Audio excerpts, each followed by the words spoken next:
Bom dia para as meninas. Bom dia para os rapazes. Deus abençoe a sua vida, a sua casa e a sua família em nome de Jesus.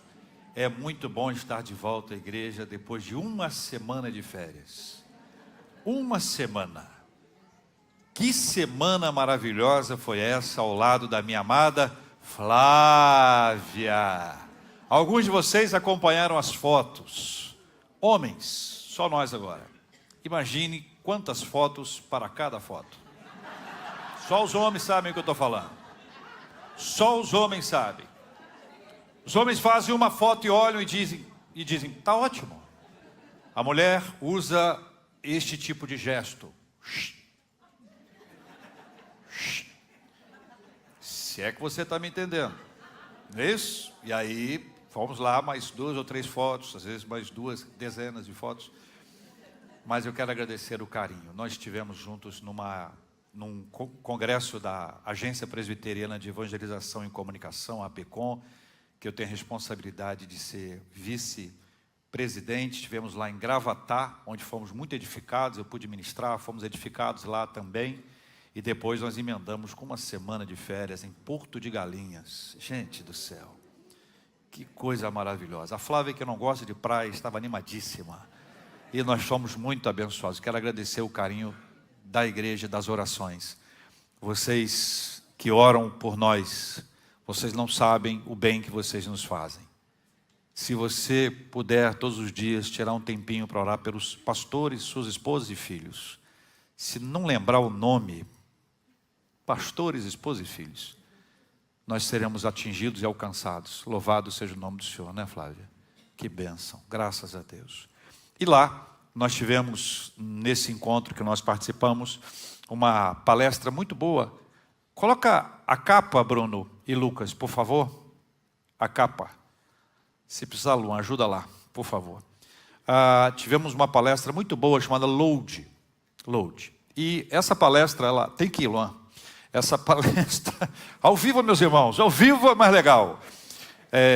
Essa palestra foi muito interessante porque o pastor Paulo On, que é um professor extraordinário, ele apresentou um acrônimo que é LOAD. LOAD vem de loading, load vem de carregamento, vem de processo, sabe? Quando você está baixando alguma coisa e você tem um loading. Uma das coisas interessantes que ele nos ensinou é que o nosso crescimento espiritual, o nosso desenvolvimento espiritual, ele é analógico. Ele exige um processo. Exige um processo. As coisas não são instantâneas quando se trata de crescimento espiritual. Aliás, nenhum crescimento é instantâneo. O crescimento sustentável é aquele que acompanha um processo da nossa vida, onde eu e você vamos aprendendo. Ninguém nasce sabendo, a gente já sabe disso. A gente vai aprendendo a Bíblia, por exemplo. Existem pessoas que aqui na nossa igreja, quando o pastor cita um texto, é possível que a outra pessoa já fale o texto todo. E alguém do lado diz assim, meu Deus, como é que essa pessoa sabe tanta coisa?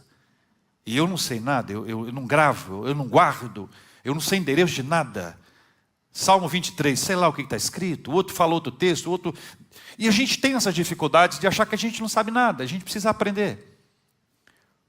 O processo do aprendizado funciona como esse loading na nossa vida. E dentro desse acrônimo, LOAD, eu queria começar a partir da letra L. Mas eu queria pedir que vocês fizessem comigo uma oração. A oração é muito simples. Senhor, fala ao meu coração. Senhor, eu preciso ouvir a sua voz. E se alguém estiver aqui hoje, ao vivo, nos acompanhando pela internet, nunca teve percepção de estar ouvindo a voz de Deus, que seja hoje. O dia que você vai sair daqui dizendo, eu ouvi a voz de Deus. Faça a sua oração.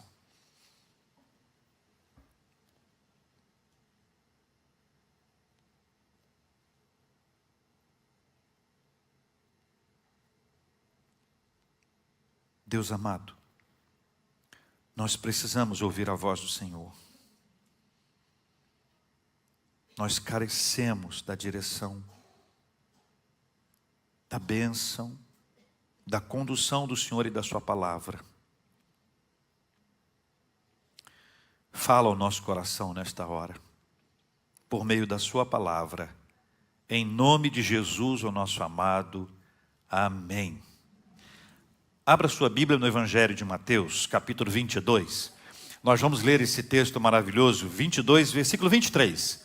Mateus 22, versículo 23. Uma leitura objetiva, clara das Escrituras, um texto que certamente você já esteve lá, já visitou esse texto, já leu a respeito dele, sabe da importância dele para a sua vida. Evangelho de Mateus, capítulo 22, a partir do versículo 23.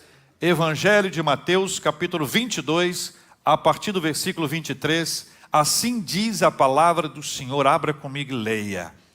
Naquele dia, aproximaram-se dele alguns saduceus que dizem não haver ressurreição e lhe perguntaram. Leia comigo. Mestre, Moisés disse, se alguém morrer não tendo filhos, seu irmão casará com a viúva e suscitará descendência ao falecido. Ora, havia entre nós 7 irmãos. O primeiro, tendo casado, morreu, e não tendo descendência, deixou sua mulher a seu irmão. O mesmo sucedeu com o segundo, com o terceiro, até o 7º. Depois de todos eles, morreu também a mulher. Portanto, na ressurreição, de qual dos 7 será ela esposa? Porque todos a desposaram. Você já teve essa dúvida? Vão caminhando comigo. Respondeu-lhes Jesus, fala comigo. Errais, não conhecendo as Escrituras, nem o poder de Deus. Por quê? Porque na ressurreição, nem casam, nem se dão em casamento, são porém como os anjos no céu. E quanto à ressurreição dos mortos, não tendes lido o que Deus vos declarou? Eu sou o Deus de Abraão, o Deus de Isaque e o Deus de Jacó. Ele não é Deus de mortos e sim de vivos. Ouvindo isto, as multidões se maravilhavam da sua doutrina. É assim que nos ensina a palavra de Deus. Load. O L de load, para a gente conversar hoje, é a leitura da palavra, e quem estava aqui no templo já teve essa cola maravilhosa antecipadamente. Existe uma descrição linda que Cristo fala sobre a palavra. Leia comigo aqui na tela. Santifica-os na verdade, a tua palavra é a... Lê de novo. Santifica-os na verdade, a tua palavra é a verdade. O que Jesus nos fala sobre a palavra? A palavra, ela santifica a nossa vida. Quando você e eu temos convívio com a palavra, a nossa vida é santificada. Vou te dar um exemplo simples. Uma pessoa tem uma luta muito grande em alguma área. Ela começa a estudar a Bíblia. A Bíblia começa a trazer palavras para a vida dela, de tal forma que na hora que ela estiver envolvida com alguma coisa inadequada, pela graça de Deus, o Espírito Santo traz à memória dela o que ela estudou. E ao longo da sua vida ela vai sendo santificada, vai sendo abençoada, vai sendo fortalecida, vai sendo animada, vai sendo encorajada a seguir a sua vida espiritual. Por isso que leitura da palavra é fundamental. Leitura da palavra é essencial para a nossa vida. Vamos ver o versículo inicial do texto, está aqui na nossa tela para que a gente leia junto. Leia comigo, por gentileza, mais uma vez, o versículo que aí está. Naquele dia, aproximaram-se dele alguns saduceus que dizem não haver ressurreição e lhe perguntaram. Eu queria dar uma ênfase no perguntaram e queria fazer uma pergunta a você. Posso? Posso? Pergunta está na tela. Se você encontrasse Jesus aqui, na sua frente, o que perguntaria a ele? Pensa bem. Se você encontrasse Jesus aqui, na sua frente, o que você perguntaria a ele? Eu conversei com a nossa líder do time das crianças, a nossa irmã Raquel Cantarino, e ela conversou com outras líderes do time de crianças, e eu pedi que elas perguntassem a algumas crianças o que elas perguntariam para Jesus se estivessem frente a frente com ele, como nós estamos imaginando essa cena aqui. Algumas perguntas podem nos surpreender. Por exemplo, Eu daria um abraço e perguntaria se ele quer tomar um açaí comigo. Menino, 5 anos. Mas tem uma segunda. Jesus, por que meu coração bate? Jesus, se os golfinhos pulam, por que eu preciso ficar em pé para pular? Menino, 5 anos. Mas tem mais uma. Menina de 4 anos. Jesus, onde eu estava antes de nascer? Eu queria perguntar a vocês. Talvez alguém pudesse dar a resposta para a gente. Mas tem mais uma. Jesus, os mortos voltam. Menina, 8 anos. Mais uma. Jesus, quando o Senhor voltar, todo mundo vai te ver? Até eu? Menina, 5 anos. Mais uma. Jesus, por que o medo existe?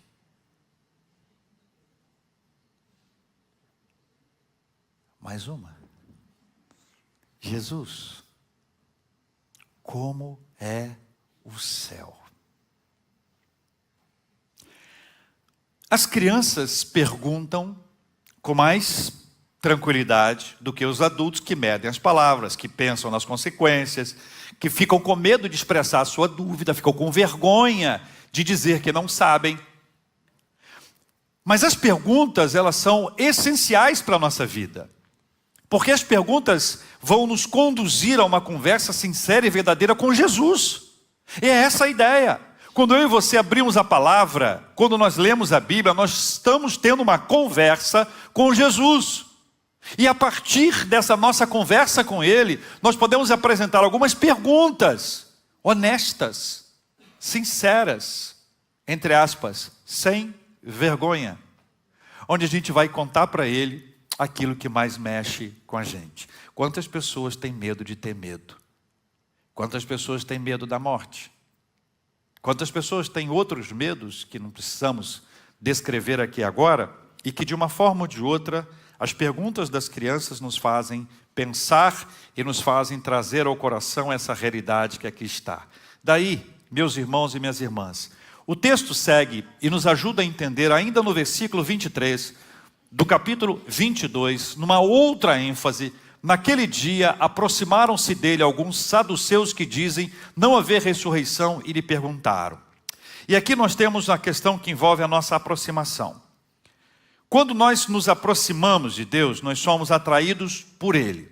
Entenda uma coisa, ninguém se aproxima de Deus sem que tenha sido atraído por Ele.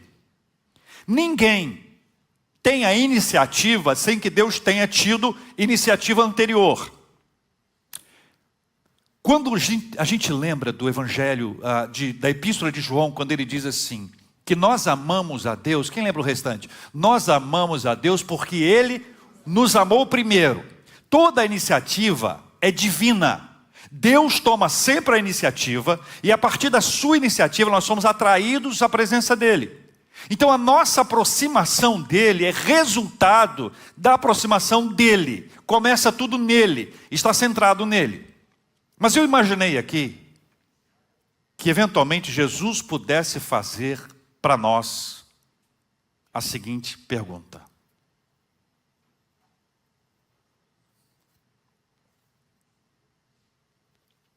O que tem afastado você de mim?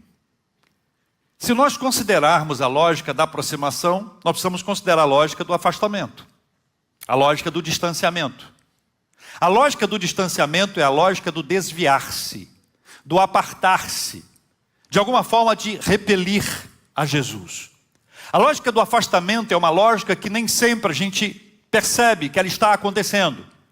A lógica do afastamento não é uma lógica que nos apresenta uma coisa instantânea. O afastamento de Deus é sempre uma questão progressiva. O afastamento de Deus é uma questão progressiva. ela vai aos poucos e vai nos inundando, e ao mesmo tempo vai nos afastando, e nós vamos nos distanciando, e nós vamos esfriando, sem que haja uma percepção clara de que isso está acontecendo com a gente. Primeiro, alguém pode se afastar da Bíblia. E pode ter a Bíblia como uma referência na sua casa, como objeto de decoração, como mais um livro entre outros livros que estão ali na sua biblioteca, mas não algo que vai ser lido, pesquisado, examinado, algo que nós vamos buscar na palavra de Deus para ouvirmos a voz dele para a nossa vida. Sonem os cânticos. E nós temos toda sorte de playlists, de músicas que vão inundando a nossa mente. Músicas que nos envolvem, músicas que nos animam, músicas que nos fazem chorar, mas as músicas que glorificam a Deus acabam se extinguindo. O nosso tempo de oração passa a ser um tempo de interesse, onde enquanto eu tenho necessidade, eu vou orar. Mas à medida que a minha necessidade for suprida, eu deixo de orar. O meu compromisso espiritual com o Senhor e com a igreja, de igual forma, vai sofrendo o impacto do distanciamento. Embora este último, especialmente, ele pode se comportar como um compromisso religioso, onde eu encontro pessoas, onde eu participo de algumas cerimônias, mas não estou necessariamente com o coração focado naquilo que ali está. O distanciamento de Deus é silencioso. É silencioso. A pergunta de Jesus para nós é: o que tem afastado você de mim? E é uma avaliação nossa, porque é muito pessoal, você entende isso? O que afasta um não afasta o outro. Mas o que tem afastado você é uma questão que pode ser respondida por você sob a luz do Espírito Santo. Então, a nossa busca é Espírito Santo de Deus. O que tem me afastado do Senhor? O que tem gerado esse afastamento? Para algumas pessoas são traumas religiosos, circunstâncias pelas quais nós atravessamos e por conta disso nós estamos com uma certa raiva de Deus, e por conta da raiva de Deus nós não queremos ter um convívio imediato com Ele. Acontece isso? Acontece. Problemas da nossa vida, estamos com tantas dificuldades, ou estamos com tanta ambição, ou estamos com tantos desejos, tantos propósitos pessoais, que eles acabam sobrepondo a nossa vida espiritual, e nós nos afastamos de Deus. E à medida que isso acontece, é possível que a gente não perceba o que está acontecendo. Daí a necessidade de sermos alertados pelo Senhor. Por isso, da mesma forma que nós podemos nos aproximar, infelizmente nós podemos nos distanciar. Eu quero afirmar que existem pessoas aqui que estão distantes de Deus, embora estejam próximas à igreja. Olha que encrenca. Olha como essas coisas não são objetivas, são subjetivas. Elas não podem ser percebidas pela presença, pelo check. Eu fui ao culto, eu fui à igreja, eu cantei, eu li a Bíblia, eu orei, eu prestei atenção na palavra. Não é só isso. Nós podemos estar envolvidos, inseridos num contexto religioso, envolvidos no ativismo religioso, mas afastados do Senhor. Por isso é necessário que eu e você estejamos conectados com Deus a ponto de percebermos que estamos nos afastando dEle. E se for o seu caso, se você percebe hoje, pela graça de Deus, sob o impacto do Espírito Santo, que você está se afastando de Deus, que seja hoje o dia de você se reaproximar do Senhor, em nome de Jesus. Amém, meus irmãos? Olha o texto na tela. Leia comigo, por gentileza. Mestre, Moisés diz, o que ele diz? Se alguém morrer, não tendo filhos, seu irmão casará com a viúva e suscitará descendência ao falecido. Aí eles começam a contar uma história. Os saduceus gostam de contar a história. Olha que tragédia. Olha bem, havia entre nós 7 irmãos, que bênção. O primeiro casou, morreu, não teve filhos. O segundo casou com a irmã do primeiro, com a esposa do primeiro, e não teve filhos. O terceiro, o quarto, gente, que tragédia, morreram 7 irmãos. E ao final, a pergunta deles foi: portanto, na ressurreição, de qual dos 7 será ela esposa? Porque todos a desposaram. Não é uma pergunta boa? Não é uma pergunta intrigante? Não é uma pergunta que algumas pessoas fazem: o que vai acontecer? Aquela irmã casou, ficou viúva, casou outra vez, e lá no céu, como é que vai ser essa guerra, essa batalha celestial matrimonial? Mas eu quero que vocês entendam uma questão. Nós lemos no texto, lá no comecinho do versículo, do texto que nós estamos lendo, mas eu vou colocar de novo para você ler, porque eles apresentam aqui uma estratégia de comunicação. Veja na tela essas duas artes que vão aparecer aqui agora. A primeira, versículo 23, leia comigo. Eles disseram lá no texto: naquele dia aproximaram-se dele alguns saduceus que dizem não haver ressurreição. Esta informação é Mateus que nos dá. Mateus quer nos contar uma palavra, que ele quer nos dar uma dica do que estava por trás das perguntas, ou da pergunta essencial que eles fizeram. Versículo 28, portanto, Jesus falando, na ressurreição, aliás, a pergunta deles, portanto, na ressurreição de qual dos 7 será a esposa? Porque todos a desposaram. Ora, se eles têm dúvida de qual deles será, é sinal de que eles acreditam na ressurreição. Só que eles não acreditam na ressurreição. Então a pergunta que eles fazem não é uma pergunta bem intencionada. Não é uma pergunta, Jesus, como é que são os anjos? Jesus, como é que é isso? São perguntas honestas que podem ser feitas. A pergunta que eles fazem tem uma intenção. É uma pergunta com uma segunda intenção. É uma pergunta com uma agenda. E aí eu quero que vocês vejam que eles têm 2 objetivos claros. O primeiro objetivo é que eles querem criar para Jesus uma armadilha. Eles não querem uma resposta. Eles querem criar para Jesus uma armadilha. Mais ou menos aquela pessoa que não tem uma dúvida. Ela quer complicar o assunto. Ela quer simplesmente trazer uma questão complexa. Todos nós temos um espírito inquiridor. Nós podemos fazer perguntas difíceis. Isso não é o problema. A questão é que não havia neles uma intenção de saber a resposta. Eles queriam apenas criar um ambiente negativo para Jesus, citando Moisés, apresentando uma tese, na expectativa que Jesus pudesse responder a isso, mas como uma armadilha. O segundo aspecto é que eles partiram de uma premissa falsa. Eu sei que você estudou isso e sabe que se uma premissa for falsa, a conclusão também será falsa. Eles apresentam uma premissa. A premissa deles é equivocada, e nós vamos ver que Jesus vai responder isso a eles. Mas essa premissa é equivocada porque eles partem de um princípio humano. Eles não estavam se fundamentando nas Sagradas Escrituras. Eles não partiam da palavra de Deus. Escuta só, nós todos temos ideias. Deus nos deu a faculdade da inteligência, nós podemos pensar. E eventualmente nós temos uma ideia muito interessante, mas ela foge à Bíblia. Se a nossa ideia for muito interessante, mas ela foge à Bíblia, nós precisamos partir dessa realidade que aqui está. As premissas do cristão nascem sempre das Escrituras. Você pode repetir comigo? As premissas do cristão nascem sempre das Escrituras sagradas. Aqui nós temos um princípio fundamental da reforma: sola Escritura. Só a Escritura.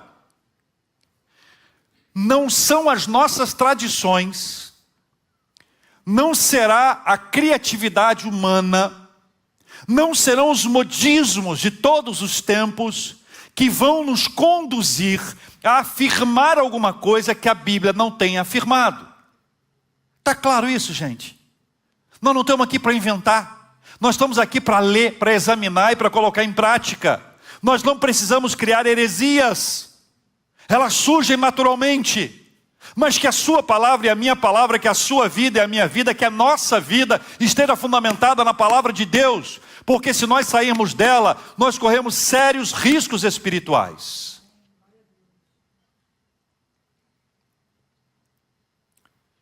Nos anos 1990, surgiu uma onda no Brasil,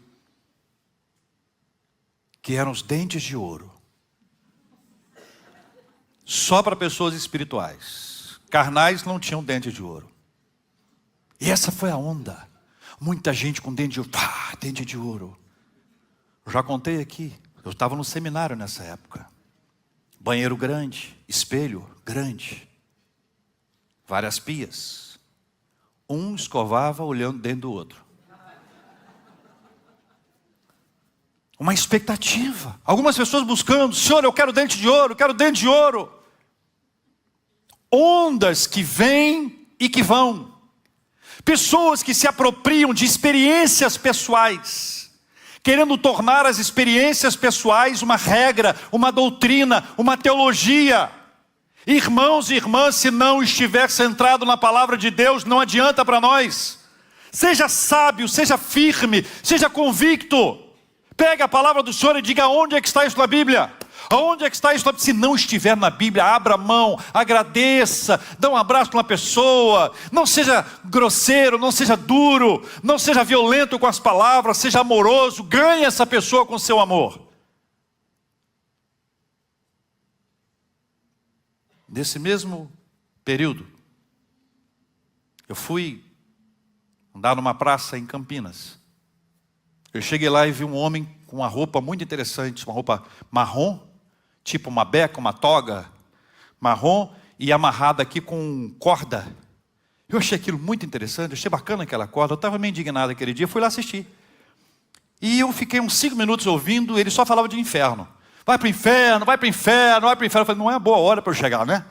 Na hora do inferno, né? Vai para o inferno, e é isso, e é aqui, inferno, inferno. E eu fui ficando indignado com aquele negócio. Sabe quando a gente é meio assim, sanguíneo, né? Eu fui indignando com aquilo. Levantei e disse, ô meu amigo, você não vai falar do céu aí não? Aí ele olhou para mim com um olhar calmo e disse, espera. Quando um orador fala, o outro espera. Eu descobri que tinha regras, né, parlamentares na rua. Eu aguardei. E ele, inferno, botou um monte de gente no inferno outra vez. E eu falei, meu amigo, ele falou, eu falei, não, entendi, espera. Um outro fala, o outro espera. Aí ele parou de falar e falou assim.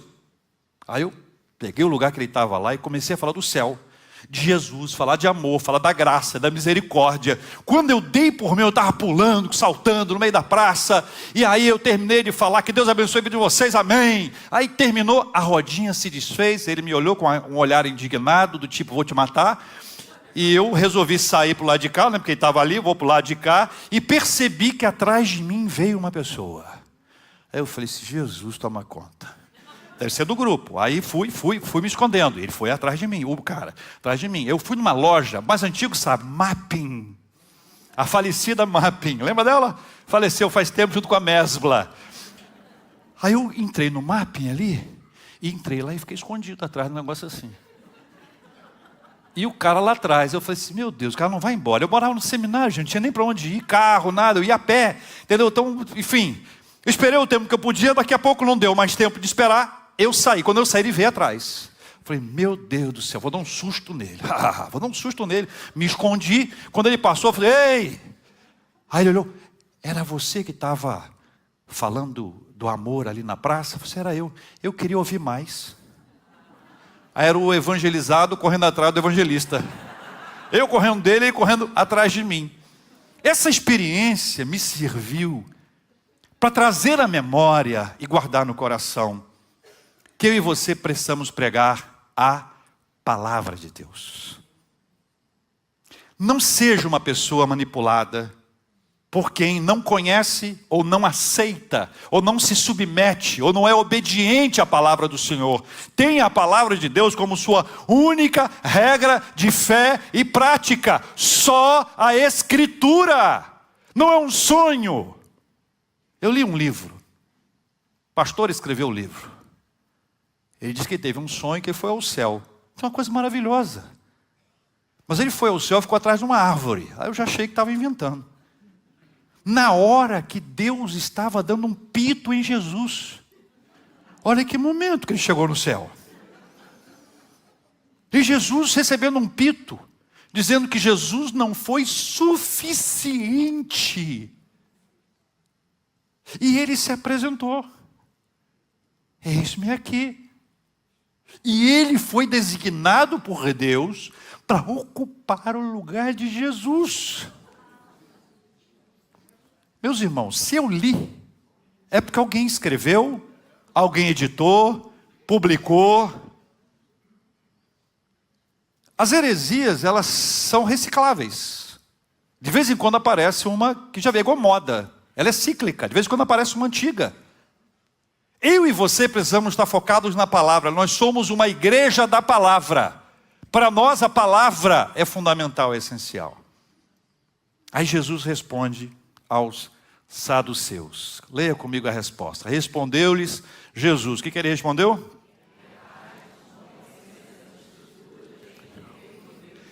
De novo, errais, não conhecendo as Escrituras, nem o poder de Deus. Ele responde, porque na ressurreição, nem casam, nem se dão em casamento, são porém como os anjos no céu. E quanto à ressurreição dos mortos, não tens lido que Deus os declarou? Eu sou o Deus de Abraão, Deus de Isaac, o Deus de Jacó. Ele não é Deus de mortos, e sim de vivos. Ouvindo isto, as multidões se maravilhavam da sua doutrina. Entretanto, os fariseus, sabendo que ele fizera calar os saduceus, reuniram-se em conselho e o negócio vai esquentar daqui para frente nessa palavra de Deus para a nossa vida. Então, Jesus fala, vocês estão errando, vocês não conhecem as Escrituras. O caminho mais curto para o erro é exatamente esse, não conhecer as Escrituras.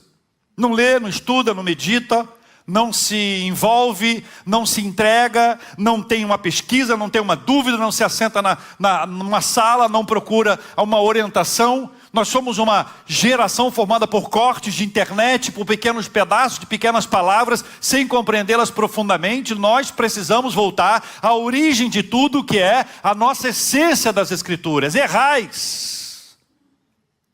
Errais, não conhecendo as Escrituras, nem o poder de Deus. Essa frase, a ênfase dela para algumas pessoas é o poder de Deus. Eu quero o poder de Deus, eu quero o poder de Deus, eu quero experimentar, eu quero falar, eu quero fazer e acontecer. Mas o que Deus quer para a nossa vida é esse engajamento, esse envolvimento, para que a gente aprenda o que é a palavra do Senhor. Posso ser bem franco com você agora aqui? Mais do que eu já fui até aqui? Pode doer, tá? Pode doer. Tem gente que acha que sabe. Tem ou não tem? É? Tem gente que acha que sabe, mas não sabe nada. Com muito amor.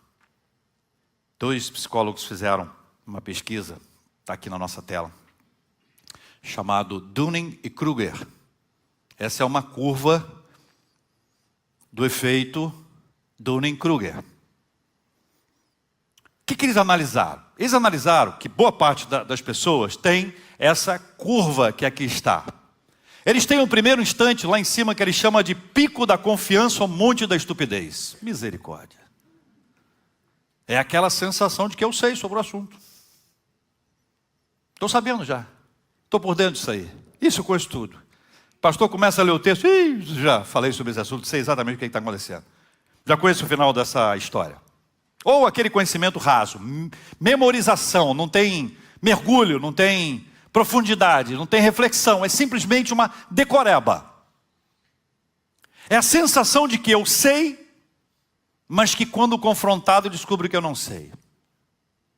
Então, primeiro, pico da confiança ou monte da estupidez. Depois, isso leva a gente para o vale da humildade. Meu Deus, eu achei que sabia. Mas eu não sabia nada. Eu não sei nada. Aí você tem o processo do crescimento, da educação, da pesquisa, do exame das Escrituras, para que finalmente você alcance essa competência consciente. Coração aberto? Está pronto para receber? Tem gente que está na igreja desde 1519 e está naquele primeiro tópico lá em cima. Eu já sei tudo. Já sei tudo. Não se preocupa não, estou sabendo já. Já sei como é que faz. Já sei o que está escrito, já sei isso. Mas no fundo, não sabe nada, porque é um conhecimento intelectual. Ou é um conhecimento antigo. Não, em 1519 eu tive uma experiência com o Senhor e de lá para cá não houve mais nada, nada aconteceu. É apenas um conhecimento superficial. Eu e você precisamos mergulhar, viver a realidade que nós não sabemos nada. Sabe o que acontece com quem acha que sabe? Isso aqui é só uma imagem, né? Cruza os braços e diz, não, eu já estou sabendo disso tudo aí, não quero aprender, não preciso aprender. Aí o Espírito Santo vem e mostra para a gente que a gente não sabe. Resultado disso, a gente vai para o vale da humildade. Meu Deus, eu não sei nada. Eu não sei nada.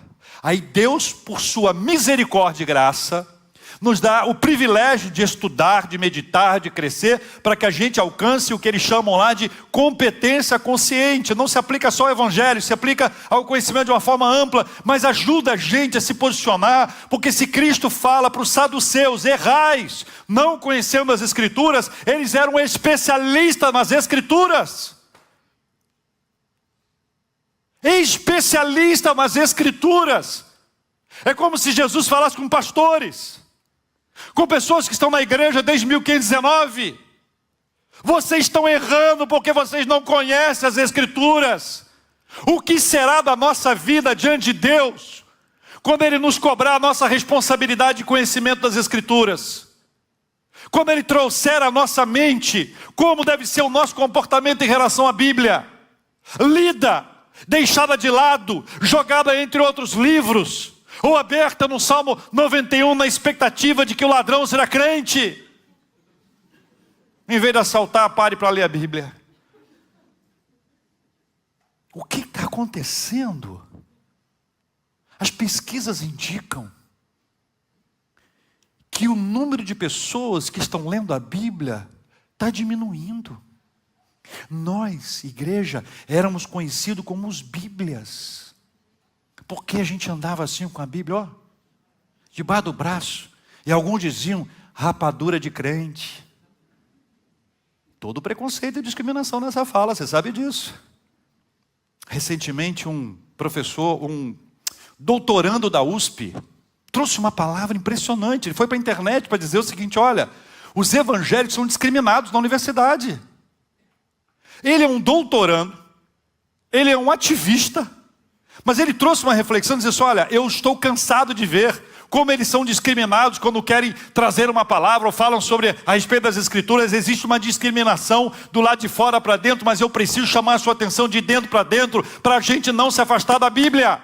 Não se afaste da palavra do Senhor, abrace a Bíblia não como um talismã, mas abraça a Bíblia como a palavra de Deus para a sua vida, porque ela vai governar todos os seus passos. Não se afaste da palavra do Senhor. Errais, não conhecendo as Escrituras nem o poder de Deus. Eu quero terminar com 3 desafios para vocês. Primeiro deles, admita que não sabe. Admita. Eu não sei. Senhor, eu não sei. Eu até achei que sabia. Eu fiz uma música. A letra é assim, eu achei que sabia, mas eu nada sabia. Mas tem gente que acha que sabe, mas não sabe nada. É um jingle. Eu toco na rádio. Pior que é verdade. Ainda pedi uma cantora conhecida, botei ela no estúdio e grava essa letra aí. Ela falou, essa letra? Você grava logo que eu estou com pressa. E ela, por amor, gravou. Admita que não sabe. Para de fingir que sabe tudo.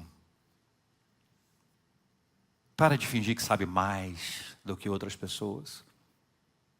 Segundo, desenvolva o hábito de aprender. Hábito de aprender. Abra os olhos, se prepare, tome o seu banho, pinte seu cabelo, tome um café. Agora eu vou entrar em contato com o meu Senhor, eu vou ler a Bíblia, caderno na mão, bloco de notas aqui, anota e frisa e coloca do lado e apresenta uma dúvida, vai pesquisar. Mergulha na palavra do Senhor, leia a Bíblia inteira, de capa a capa, conheça as Escrituras, se alimente da palavra do Senhor. Jesus diz assim: examinais as Escrituras, pois julgais ter nelas vida eterna. Aprenda. Mas isso é um hábito que a gente precisa desenvolver. Isso exige compromisso, isso exige frequência.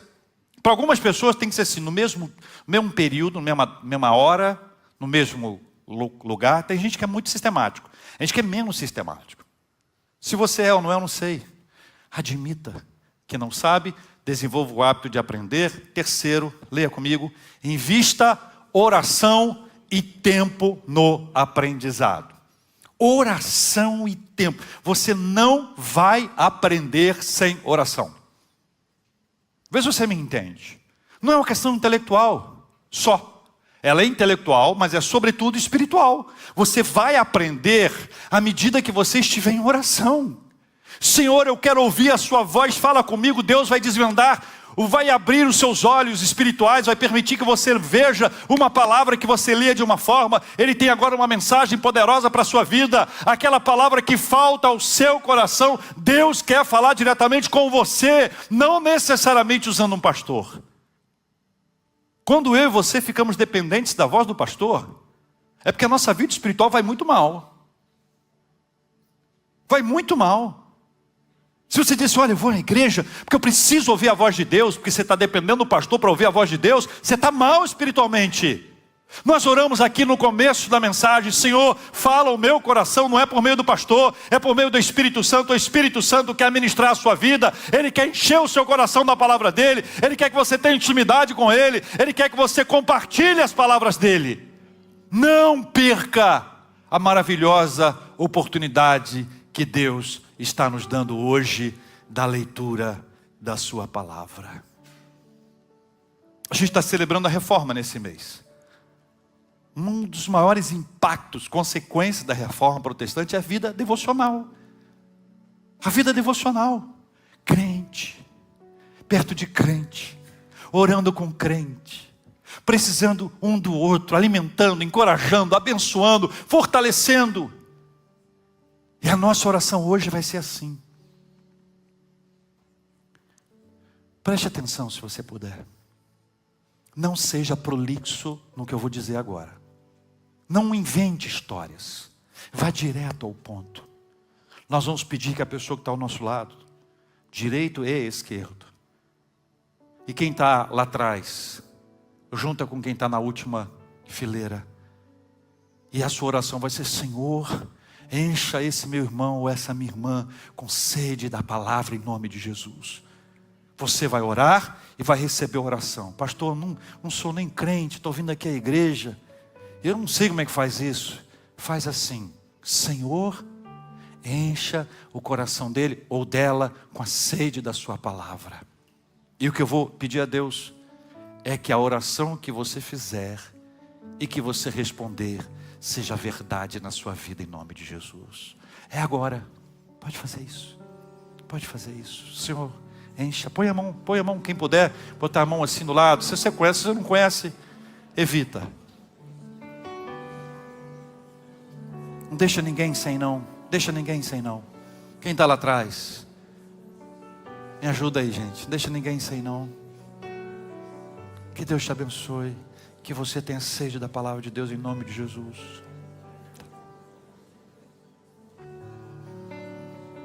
Olha para o lado, vê se tem alguém sem. Amigas, são amigas, olha para o lado. Amigos, olha para o lado. Família, olha para trás, vê se tem alguém que ficou sem.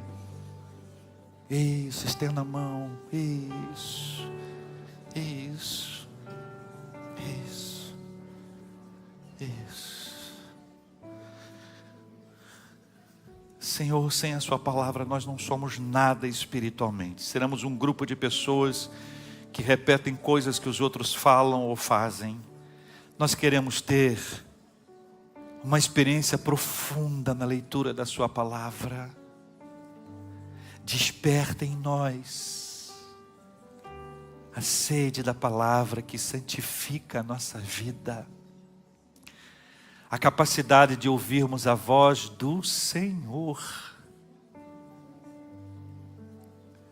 a voz do Senhor. Fala ao nosso coração, Pai, em nome de Jesus, o nosso amado. Amém.